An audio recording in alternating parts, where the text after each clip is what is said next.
മരുമകന് വേണ്ടി സ്വരാജിനെ നിലമ്പൂരിൽ തോൽപ്പിക്കുമെന്ന് പിണറായി ഉറച്ചിട്ടുണ്ട് എന്ന് പാണന്മാർ പാടി നടക്കുന്നുണ്ടായിരുന്നു തെരഞ്ഞെടുപ്പിന് മുമ്പ് തന്നെ. കാരണം നിലമ്പൂർ എന്ന് പറയുന്നത് സ്വരാജിൻ്റെ സ്വന്തം തട്ടകമാണ്. സ്വന്തം തട്ടകത്തിൽ വേരുകളില്ലാത്ത, ജയിക്കാൻ പറ്റാത്ത ഒരാൾക്ക് കേരള രാഷ്ട്രീയത്തിൽ എന്ത് ഭാവി എന്നൊരു ചോദ്യം സ്വരാജിൻ്റെ തലയ്ക്ക് മുകളിൽ ഒരു ഡെമോക്രാസിൻ്റെ വാട് പോലെ തൂങ്ങിക്കിടക്കണമെന്ന് ആരൊക്കെയോ ആഗ്രഹിച്ചിരുന്നു. എങ്കിലേ രാജപാത വെട്ടിയൊരുക്കാൻ പറ്റും.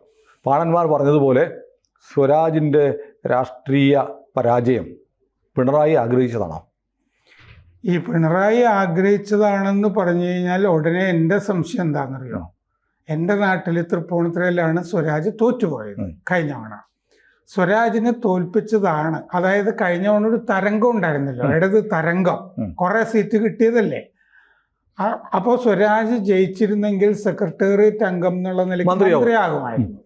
സ്വരാജ് മന്ത്രിയാകുകയാണെങ്കിൽ ഈ പറഞ്ഞ പോലെ മരുമോഹൻ മന്ത്രിയാകുമെന്ന് സീനിയർ സെക്രട്ടേറിയറ്റ് അംഗം മന്ത്രിയാകുമായിരുന്നു. അതെ. അപ്പോൾ അല്ല, അങ്ങനെയൊന്നും കരുതണ്ട.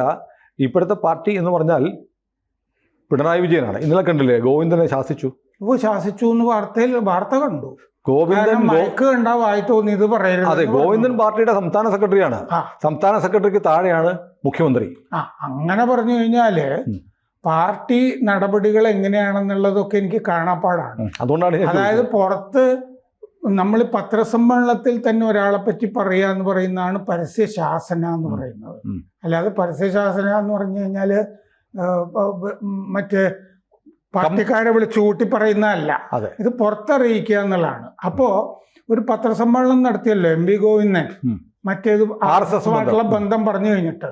അപ്പൊ പത്രസമ്മേളനം സെക്രട്ടറി ആയ MP ഗോവിന്ദനെതിരെയായിരുന്നല്ലോ. സെക്രട്ടറി ഒരു മുഖ്യമന്ത്രി പരസ്യമായിട്ട് ശാസിക്കാൻ പാടില്ല. കേൾവിയില്ല. അത് നടന്നു. അതുപോലെ തന്നെ EP ജയരാജൻ അന്ന് രാവിലെ പറഞ്ഞതിനും കാമണിക്കൂർ കഴിഞ്ഞപ്പോ പരസ്യശാസന ഉണ്ടായി.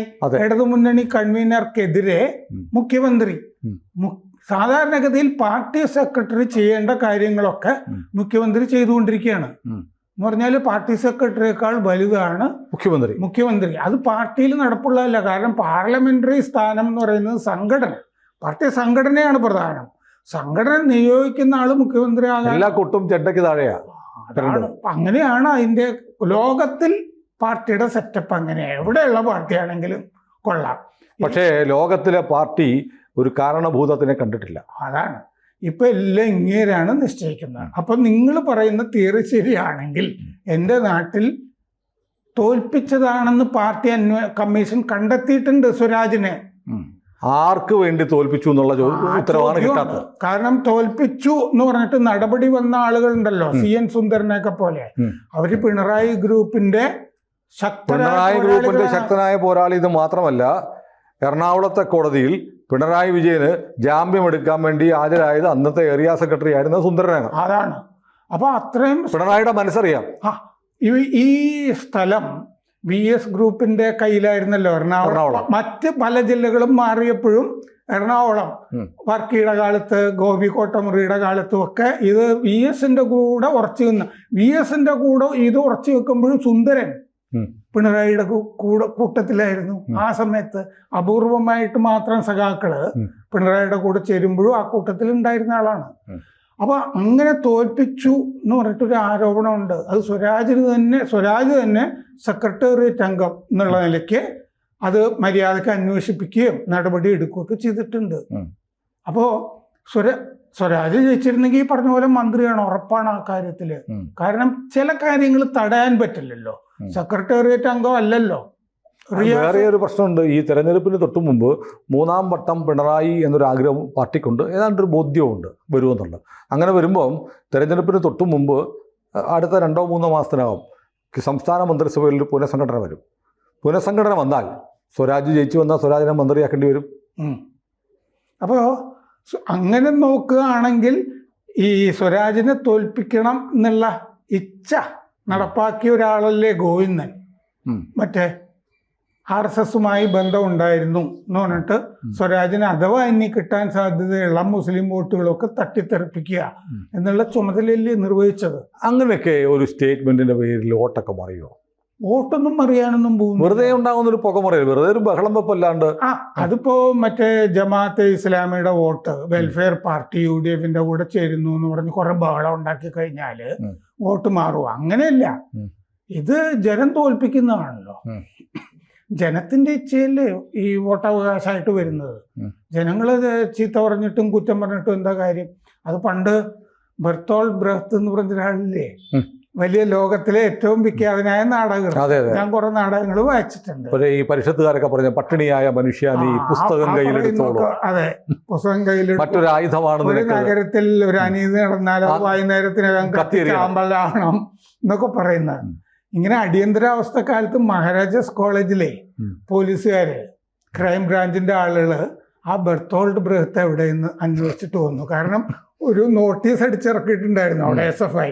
അടിയിൽ ബെർത്തോൾഡ് ബ്രെഹ്ത് എന്ന് വെച്ചിട്ടുണ്ടായിരുന്നു.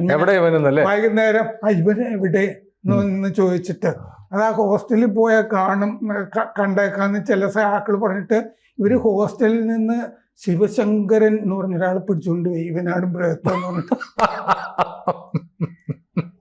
അല്ല, മഹാരാജസിലെ പഴയ ചെയർമാന് ഇതൊക്കെ ഈ അനുഭവങ്ങളൊക്കെ ഉണ്ടാവും. അപ്പൊ ഈ ശിവശങ്കരൻ ഇങ്ങനത്തെ ധാരാളം ഇങ്ങനെ ബ്രെഹ്ത്തിനെ അവരെ അന്വേഷിച്ച് വന്നിട്ടുണ്ടായിരുന്നു.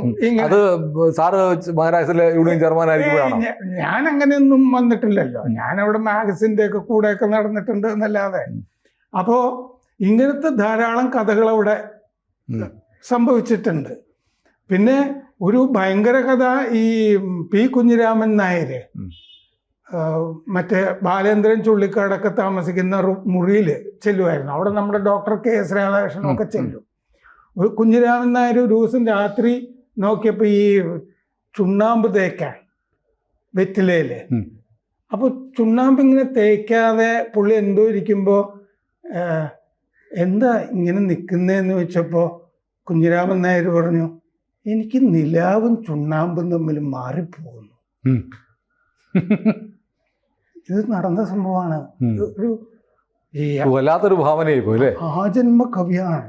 അതുകൊണ്ടാണ് ഇങ്ങനെ നാടോടി. ഇപ്പൊ വയലോപ്പള്ളി ഭാര്യയായിട്ട് തർക്കമാണ്, അവരെ പറഞ്ഞു വിട്ടു. ഇതെന്താന്ന് വെച്ച് കഴിഞ്ഞാൽ ഫുൾ ടൈം കവികളാണ് ഇവര്. അതാണ് ഇങ്ങനെ നടക്കുന്നതും. കവിത അല്ലാതെ വേറൊന്നും അവരുടെ മനസ്സിലില്ല. ബാക്കിയൊക്കെ സെക്കൻഡറിയാണ്. അങ്ങനത്തെ ആളുകളാണ്. അപ്പൊ ഈ നമ്മളിപ്പോ ഈ അങ്ങനെ വോട്ട് മാറുമോ എന്നൊക്കെയാണല്ലോ ചോദിച്ചുകൊണ്ടിരുന്നത്.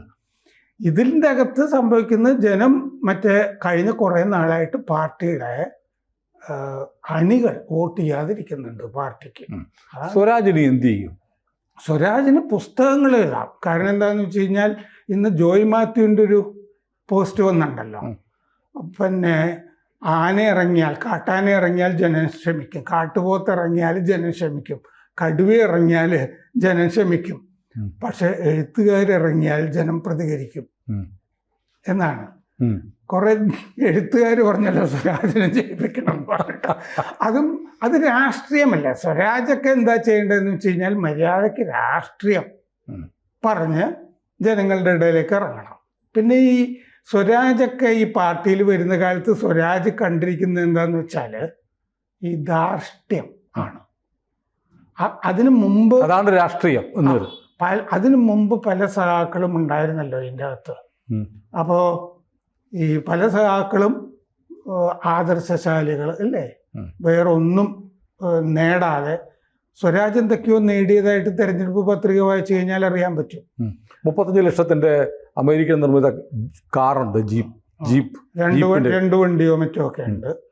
അപ്പോൾ അല്ല, അദ്ദേഹത്തിന് അതിനുള്ള വരുമാനം എന്താ എനിക്കറിയില്ല. കാരണം ഭാര്യയ്ക്ക് ഇപ്പോൾ ജോലി മേടിച്ചു കൊടുക്കാനായിട്ട് എന്തൊക്കെയോ നിയമങ്ങളിൽ മാറ്റം വരുത്തുന്നതായിട്ടൊക്കെ ഗവർണർക്ക് പരാതി കിട്ടിയതൊക്കെ ആയിട്ട് ഞാൻ വായിച്ചു. അപ്പോൾ ഈ PhDക്ക് മറ്റേ 50 വയസ്സാക്കി കൂട്ടി. പിന്നെ വീണ്ടും 16 വർഷത്തിന് ശേഷം അവർക്ക് PhD കംപ്ലീറ്റ് ചെയ്യാൻ അവസരം കൊടുത്തു. അത് 5 മാസത്തിനകം വാല്യൂ ചെയ്ത്. സാധാരണ 2 കൊല്ലമൊക്കെ എടുത്ത് ഇങ്ങനെ ഇരിക്കും. 5 എടുത്തു എന്നൊക്കെ പറഞ്ഞിട്ട് പല ആരോപണങ്ങളും വരുന്നുണ്ട്.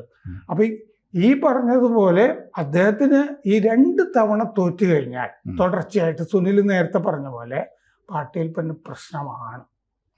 തോറ്റ സ്ഥാനം സ്വന്തം മണ്ഡലത്തിൽ കൂടിയാകുമ്പോൾ തോറ്റ സ്ഥാനാർത്ഥി ഇനി നിലമ്പൂർ നിർത്താൻ പറ്റില്ല, തൃപ്പൂണിത്തുറയിൽ നിർത്താൻ പറ്റുമോ?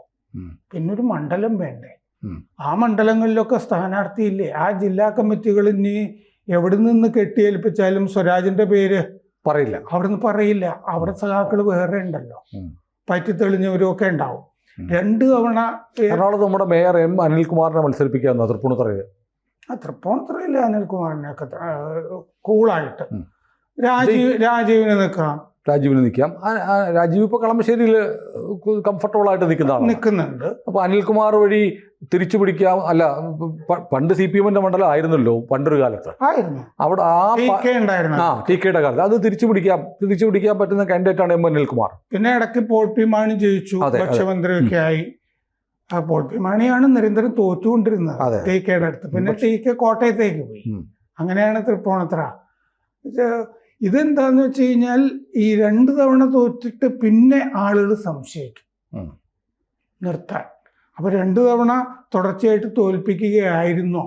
അതാണിപ്പോ മാഷേ നന്ദി എന്ന് പറഞ്ഞൊരു മുദ്രാവാക്യവും ഇറങ്ങിയിട്ടുണ്ട്. ഇതിന്റെ ഉത്തരവാദി ഗോവിന്ദൻ മാഷാണ്. അല്ല, ഇപ്പോ 10 മിനിറ്റ് മുമ്പ് ഒരു പോസ്റ്റ് ഇട്ടിട്ടുണ്ട്. അതിങ്ങനെയാണ്, ഞാൻ വായിക്കാം. ശ്രീ ആര്യാടൻ ഷൗക്കത്തിന് അഭിനന്ദനങ്ങൾ. അദ്ദേഹത്തിന് നിലമ്പൂർ MLA ആയി മികച്ച നിലയിൽ പ്രവർത്തിക്കാൻ കഴിയട്ടെ എന്ന് ആശംസിക്കുന്നു. ഇടതുപക്ഷ വിജയത്തിനായി പ്രയത്നിച്ച എല്ലാവർക്കും നന്ദി. അടുത്ത വരികൾ എനിക്ക് മനസ്സിലായില്ല. തിരഞ്ഞെടുപ്പ് ഫലത്തിൽ നിന്ന് ഉൾക്കൊള്ളേണ്ടതെല്ലാം ഉൾക്കൊള്ളും. ജനങ്ങളെ ബോധ്യപ്പെടുത്താൻ ശ്രമിക്കും. എന്താണ് ഉൾക്കൊള്ളുക? എന്താണ് ജനങ്ങളെ ബോധ്യപ്പെടുത്താൻ പോവുക? ഇതിനു മുമ്പ് മാധ്യമപ്രവർത്തകരോട് പറഞ്ഞപ്പോൾ ജനത്തിനോട് പലതും പറഞ്ഞത്, അതായത് ഈ സർക്കാർ ജനങ്ങൾക്ക് വേണ്ടി ചെയ്ത നന്മകൾ പറഞ്ഞ് ബോധ്യപ്പെടുത്താൻ ശ്രമിച്ചിരുന്നു. അത് ജനങ്ങൾക്ക് ബോധ്യപ്പെട്ടിട്ടില്ല. അത് ബോധ്യപ്പെടുത്തുന്നതാണ്. അതാണ് അത് ബോധ്യം. അതോ ഞാനല്ല തോറ്റത്, നിങ്ങളാണ് എന്ന് പറയുമോ? അത് ഏതാണ്ട് അതുപോലെയും പറഞ്ഞു. കാരണം ജനങ്ങൾ തെറ്റ് ചെയ്തു.